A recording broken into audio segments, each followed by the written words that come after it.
This is like a clean sweep for that young go hard. Look at this rainbow. Look at the time spent. The immaculate design. Obviously, is this even a question? Best hair. That young go hard. So the best body out of the entire impact zone is definitely Tommy Dreamer. He's working that cake, and I'm really digging it. I'm digging it. Not Tommy Dreamer. Definitely not Tyrus. Bobby Roode. I like my men like kind of good looking like that. Ethan Carter III. So Bobby Roode, Ethan Carter III.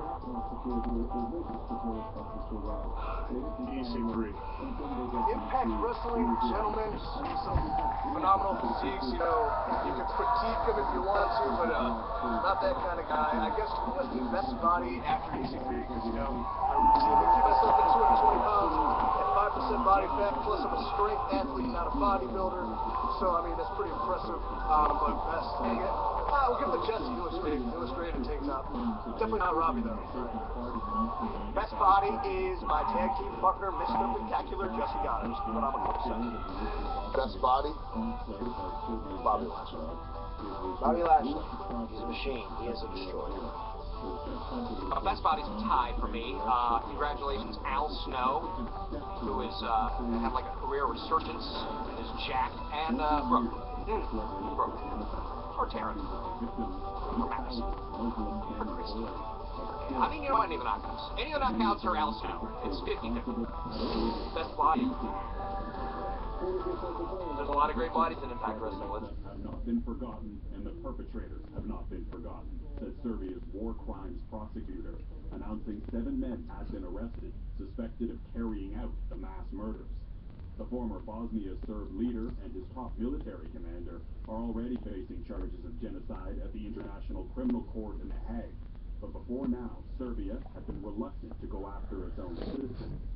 The 7 men arrested today are believed to represent just a fraction of those responsible. It's thought many have fled to other countries in Europe and North America.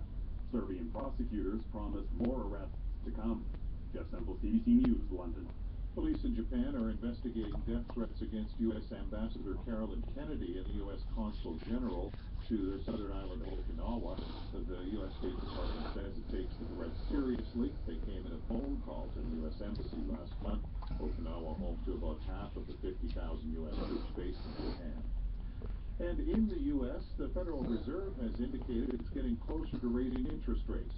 Chair Janet Yellen says the Fed will no longer be patient in starting to raise its benchmark rate.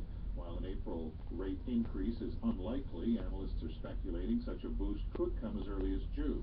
Business reporter Peter Armstrong on what this might mean for Canada.